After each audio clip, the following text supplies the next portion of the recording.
ಗುರುಜಿ, ಕುಪ್ಪೂರ ಶ್ರೀಗಳ ಕುರಿತು ತಿಳಿಸ್ಕೊಡುವಾಗ ನೀವು ನೆನ್ನೆ ಹೇಳಿದ್ರಿ ಅವರಿಗೆ ಬಹಳಾನೇ ಕೋಪ ಬಂದು ಒಬ್ಬರಿಗೆ ಶಾಪ ಹಾಕ್ಬಿಡ್ತಾರೆ ಅವರು ಹೊಡೆದಾಗ ಶ್ರೀಗಳಿಗೆ ಅಂತ. ಅದು ನಮಗೆ ಏನು ಒಂದು ಮಾದರಿ ತಿಳಿಸ್ಕೊಡಂದ್ರೆ ನಿಜಕ್ಕೂ ಯಾವ ಒಂದು ಕೈ ವರವನ್ನ ಕೊಡುತ್ತೋ ಹಾಗೆ ಶಾಪವನ್ನ ಕೂಡ ಕೊಡುತ್ತೆ ತುಂಬಾ ಕೋಪ ಬಂದ್ರೆ ಅಂತ ತಿಳಿಸ್ಕೊಡ್ತಿದ್ರಿ. ಮುನ್ನಾಗುತ್ತೆ ಈ ವಿಶೇಷವೇ ಪ್ರತಿಯೊಬ್ಬ ಮನುಷ್ಯನಿಗೆ ಸಹನೆ ಅಂತಕ್ಕಂಥದ್ದು ಬಹಳ ಮುಖ್ಯ. ಸಹನೆ ಅನ್ನೋದು ಗುರು ಹಿರಿಯರಲ್ಲಿ ಜಾಸ್ತಿ ಇರುತ್ತೆ, ಸಾಧಕರಲ್ಲಿ ಹೆಚ್ಚಾಗಿರುತ್ತೆ, ಸಿದ್ಧ ಪುರುಷರಲ್ಲಿ ಹೆಚ್ಚಾಗಿರುತ್ತೆ. ಆದರೆ ಕೋಪವು ಅಷ್ಟೇ ವಿಶೇಷವಾಗಿರುತ್ತೆ. ಆ ಶಾಪಗೊಂಡು ಆ ಕೋಪ ಇರುವಂಕ ಕಮ್ಮಿ ಆಯ್ತಾ ಇಲ್ವಾ ಅನ್ನೋದು ಗೊತ್ತಿಲ್ಲ. ಗೊತ್ತಾಗಬೇಕು ಅಂದರೆ ನೀವೇನು ಮಾಡಬೇಕು? ಬನ್ನಿ ಆ ಕುಪ್ಪೂರ ಈಶ ಮಳ್ಳ ಸಿದ್ದೇಶ್ವರನ ಸ್ವಾಗತಿಸೋಣ.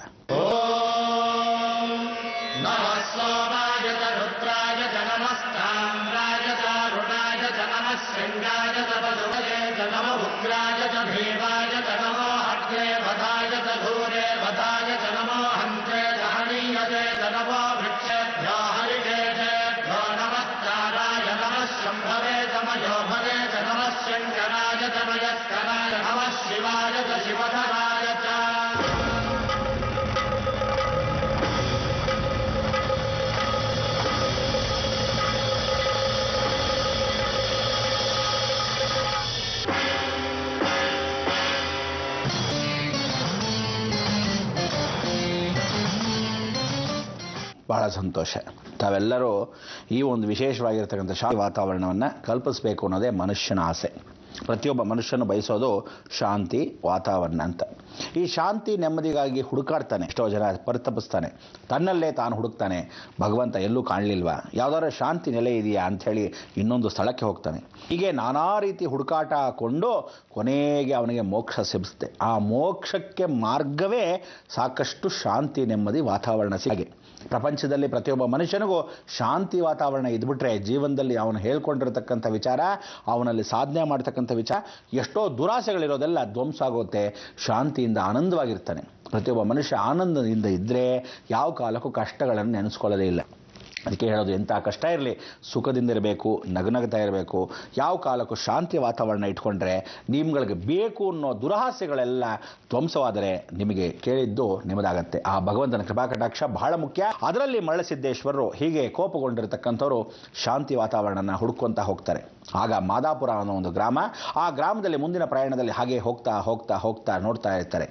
ಅಲ್ಲಿ ವಿಶೇಷವಾಗಿರ್ತ ತೋಟದ ಬಳಿ ಅಲ್ಲಿ ಕೂತಿರ್ತಕ್ಕಂಥ ಒಂದು ಜಾಗ, ಆ ಜಾಗದಲ್ಲಿ ಒಂದು ವಿಶೇಷವಾಗಿರ್ತಕ್ಕಂಥ ಒಂದು ಆಸನ ಅಂತ ಹೇಳಿ ಅಲ್ಲಿ ಕೂತ್ಕೊಂತಾರೆ. ಕಲ್ಚಪಡಿ ಮೇಲೆ ಕೂತ್ಕೊಂತಾರೆ. ಗೊತ್ತಿಲ್ಲ ಉಗ್ರವಾಗಿರ್ತಕ್ಕಂಥ ವಿಚಾರ ಏನು ಅಂದರೆ ನಾಗರ ಕಲ್ಲುಗಳಾಗಿರ್ತಕ್ಕಂಥ ವಿಚಾರ.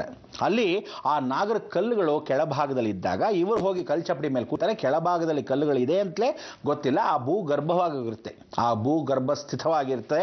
ಅದು ಏನಾಗುತ್ತೆ, ಕಾಲಾಯ ತಸ್ಮೇನ ಮತ್ತು ಕಾಲಕ್ರಮೇಣ ಒಳಭಾಗದಲ್ಲಿ ಹಾಗೆ ಕುಸ್ತೋಗಿರುತ್ತೆ. ಕೆಳಗಡೆ ನಾಗರ ಕಲ್ಲುಗಳಿದೆ. ಈ ಸಿದ್ದೇಶ್ವರರು ಹಾಗೆ ಕೂತ್ಕೊಂತಾರೆ. ಇವ್ರ ಕೋಪ ಮತ್ತಷ್ಟು ಹೆಚ್ಚಾಗತ್ತೆ. ಆಗ ಅಕ್ಕಪಕ್ಕ ಏನೇನು ನೋಡಿ ಎಲ್ಲ ಉರಿದು ಬೆಂಕಿ ಆಗ್ತಾ ಇದೆ.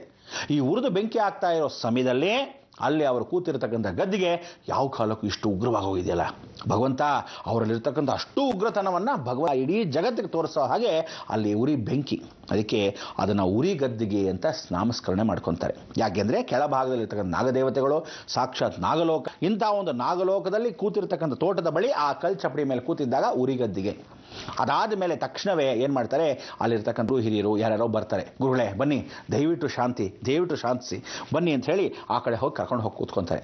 ಒಂದು ಹೊಳೆಯ ಪಕ್ಕದಲ್ಲೇ ಇರೋ ಹೊಳೆ ದಂಡದಲ್ಲಿ ಅಲ್ಲೊಂದು ಮತ್ತೊಂದು ಕಲ್ಲಿರುತ್ತೆ, ಬಂಡೆಕಲ್ಲು. ಆ ಬಂಡೆಕಲ್ಲು ಮೇಲೆ ಕೂತ್ಕೊಂಡು ವಿಭೂತಿ ಭಸ್ಮವನ್ನು ಕೊಡ್ತಾರೆ. ತಾವು ಸ್ನಾನ ಮಾಡಿ ತಂದ ವಿಭೂತಿ ಮಾಡಿ ನಮ್ಮ ಊರಿಗೆ ಒಳ್ಳೆಯದಾಗೋಕ್ಕೋಸ್ಕರ ಶಿವನ ಪೂಜೆ ಮಾಡಿ ಅಂತಾರೆ. ಭಾಳ ಸಂತೋಷ ಆನಂದದಿಂದ ಅವರು ಸ್ನಾನ ಮಾಡಿ ಆ ವಿಭೂತಿ ಭಸ್ಮವನ್ನು ಧಾರಣೆ ಮಾಡ್ಕೊತಾರೆ. ಆ ಬಂಡೆಕಲ್ಲು ಮೇಲೆ ಕೂತಾರೆ. ಆ ಬಂಡೆಕಲ್ಲು ಮೇಲೆ ಕೂತ್ಕೊಂಡಾಗ ಆ ವೃಕ್ಷ ಇನ್ಯಾವುದೂ ಅಲ್ಲ, ಸಾಕ್ಷಾತ್ ಬಿಲ್ವ ವೃಕ್ಷ. ಏನು ಆನಂದ ಅಂತೀರಾ, ಅವನಿಗೆ ಅಷ್ಟು ಆನಂದ, ಪರಮಾನಂದ. ಆಗ ಅವನಲ್ಲಿರ್ತಕ್ಕಂಥ ಕೋಪೆಲ್ಲ ತಮೋ ಗುಣದಲ್ಲಿ ರಜೋಗುಣದಲ್ಲಿ ಇರ್ತಕ್ಕಂಥದ್ದು ಎಲ್ಲ ಏನಾಯಿತು, ಮಾಯವಾಯಿತು. ಅದಕ್ಕೆ ಆಗಿನ ಇವತ್ತಿನವರೆಗೂ ವಿಶೇಷವಾಗಿರ್ತಕ್ಕಂಥ ಜಾಗನ ಪ್ರಶಾಂತ ಗದ್ದಿಗೆ, ಅವ್ರು ಮೊದಲು ಕೂತಿದ್ದ ವಿಶೇಷವಾಗಿರ್ತಕ್ಕಂಥ ಜೀವಂತ ಗದ್ದಿಗೆ, ಅಲ್ಲಿರ್ತಕ್ಕಂಥ ವಿಶೇಷ ಸಾನ್ನಿಧ್ಯ ಉರಿಗದ್ದೆ. ಅದಕ್ಕೆ ಎರಡೂ ಗದ್ದಿಗಳಿರ್ತಕ್ಕಂಥ ಈ ತೋಟಕ್ಕೆ ಈ ಮಹಾಕ್ಷೇತ್ರ ಮಾದಾಪುರ ಅಂತಕ್ಕಂಥದ್ದು ಇವತ್ತಿಗೂ ತಾವೆಲ್ಲ ಹೋಗಿ ನೋಡ್ಬೋದು. ಎಲ್ಲ ಸುತ್ತಮುತ್ತಲು ಇರತಕ್ಕಂಥ ಈಚಲು ಮರಗಳು, ಅಲ್ಲಿಂದ ದಾಟಿ ಮಾದಾಪುರಕ್ಕೆ ಬರ್ತಾ ಜಾಗದಲ್ಲಿ ಈ ಎರಡು ಗದ್ದಿಗಳ ನಮಸ್ಕಾರ ಮಾಡಿ ಸಾಕಷ್ಟು ಸಾಕಷ್ಟು ಜನ ಪ್ರಯಾಣಿಕರು ಹೋಗ್ತಕ್ಕಂಥವ್ರು ಬರ್ತಕ್ಕಂಥವ್ರು ಜಾಗವನ್ನು ನೋಡಿ ಅಬ್ಬಾ ಸಿದ್ದೇಶ್ವರನ ನಮಸ್ಕಾರ ಮಾಡ್ಕೊಂಡ್ಬಿಡೋಣ ಅಂದರೆ ಆ ಭಾವನೆ ಆ ಕಡೆ ಏನೋ ಸೆಳೆಯುತ್ತೇನೋ, ಆ ಭಾವನೆಗೆ ಸೆಳೆದು ಅಲ್ಲಿ ನಮಸ್ಕಾರ ಮಾಡಿ ಒಂದು ನಿಮಿಷ ಹೋಗ್ಬಿಟ್ಟು ಬರೋಣವೇನೋ ಅನ್ಸುತ್ತೆ. ಇವತ್ತಿಗೂ ತಾವೆಲ್ಲ ಆ ಮಾದಾಪುರ ನಕ್ಷತ್ರಕ್ಕೆ ಹೋಗಿ ನಮಸ್ಕಾರ ಮಾಡ್ಕೊತ ಅಲ್ಲಿರ್ತಕ್ಕಂಥ ಶಕ್ತಿ ಲೀಲೆ ಅಪಾರವಾಗಿರ್ತಕ್ಕಂಥದ್ದು. ಇಂಥ ಶಕ್ತಿ ಲೀಲೆ ಅಪಾರವಾಗಿರ್ತಕ್ಕಂಥ ಇವರಿಗೆ ಒಂದು ಸಾನ್ನಿಧ್ಯ ಬರುತ್ತೆ. ಏನ ಸಾನ್ನಿಧ್ಯ? ಇವರು ಎಲ್ಲಿ ಉರಿಗದ್ದಿಗೆ ಅಂತ ಕೂತಿದ್ದಾರೋ ನಾಗರ ಕಲ್ಲುಗಳಿದೆ, ಇವತ್ತಿಗೂ ಅಲ್ಲಿ ಹಾಲು ಅಭಿಷೇಕವನ್ನು ಮಾಡ್ತಾರೆ, ಆ ಉರಿ ಕಮ್ಮಿ ಆಗಲಿ ಅಂತ. ಧಗೆ ಅಂತೀವಲ್ಲ ಹಾಗೆ. ಅದೇ ಪ್ರಶಾಂತ ಗದ್ದಿಗೆ ಅಂತಕ್ಕಂಥದ್ದು ಏನಿದೆ, ವಿಭೂತಿ ಭಸ್ಮವನ್ನು ಆ ಬಂಡೆ ಮೇಲೆ ಹಾಕಿ ಶಿವನ ಪೂಜೆಯನ್ನು ಮಾಡ್ತಾ ಇದ್ದಾರೆ. ಆ ಬಂಡೆ ಇವತ್ತು ಸಾಲಿಗ್ರಾಮವಾಗೇ ಇದೆ. ಶಿವನ ಪೂಜೆ, ನಾಗಪೂಜೆ, ಅದಕ್ಕೆ ನಾಗಲ ಪುಷ್ಪವನ್ನು ಇವತ್ತು ಆ ತೋಟದ ತುಂಬ ನೋಡ್ಬೋದು. ನಾಗಲಿಂಗ ಪುಷ್ಪಗಳು ಎಷ್ಟು ಚೆನ್ನಾಗಿದೆ ಅಂತೀರಾ. ಆಗ ಸೃಷ್ಟಿಯಾಯಿತು ಈ ನಾಗಲಿಂಗ ಪುಷ್ಪ. ಅಂದ್ರೇನೋ ನಮಗೆ ಗೊತ್ತಿಲ್ಲ. ಪ್ರಕೃತಿಯಲ್ಲಿ ನಾಗರ ಹಾವಿದ್ದ ಹಾಗೆ, ಕೆರಡೆ ಲಿಂಗವಿದ್ದ ಹಾಗೆ, ಆ ಪುಷ್ಪದಲ್ಲಿ ಅರಳಿದ್ದ ಹಾಗೆ ಏನು ಘಮ ಘಮ ಅಂತಿರುತ್ತೆ ಗೊತ್ತಾ. ಇದನ್ನು ಸುಗಂಧಪರವಾಗಿರ್ತಕ್ಕಂಥ ದಿವ್ಯ ಚೇತನ ಆ ಭಗವಂತನ ಸಿದ್ದೇಶ್ವರನ ಒಂದು ಮಹಿಮೆ. ಇಂಥ ಒಂದು ಅಪಾರವಾದ ನಂಬಿಕೆ ಭಗವಂತನಲ್ಲಿ ಇಟ್ಟುಕೊಂಡು ಇವತ್ತು ಕಲಿಯುಗದಲ್ಲಿ ಅಲ್ಲಿರ್ತಕ್ಕಂಥ ನಾಗಲಿಂಗ ಪುಷ್ಪವನ್ನು ದರ್ಶನ ಮಾಡಿದಾಗ ಲಿಂಗ ಮತ್ತು ನಾಗ ಈ ಲೋಕವೆಲ್ಲ ವಿಶೇಷವಾಗಿ ಸಿದ್ದೇಶ್ವರನ ಒಂದು ಮಹಿಮೆ ಲೋಕ. ಇಂಥ ಒಂದು ಮಹಿಮಾ ಲೋಕಕ್ಕೆ ನೀವು ಹೋಗಿ ಬರಬೇಕು ಅಂದರೆ ಮೊದಲಾಗಿ ಕ್ಷೇತ್ರ ಮಹಿಮೆ ಕುಪ್ಪೂರ ಕ್ಷೇತ್ರಕ್ಕೆ ಹೋಗಿ ಆ ದರ್ಶನವನ್ನು ಮಾಡಬೇಕು. ಅದು ಜೀವಂತ ಗದ್ದಿಗೆ. ಎಂಥ ಜೀವಂತ ಗದ್ದಿಗೆ. ಇನ್ನಷ್ಟು ವಿಚಾರ ಮತ್ತಷ್ಟು ಮಾತಾಡಬೇಕು ಅಂದರೆ ನಾವು ಏನು ಮಾಡಬೇಕು?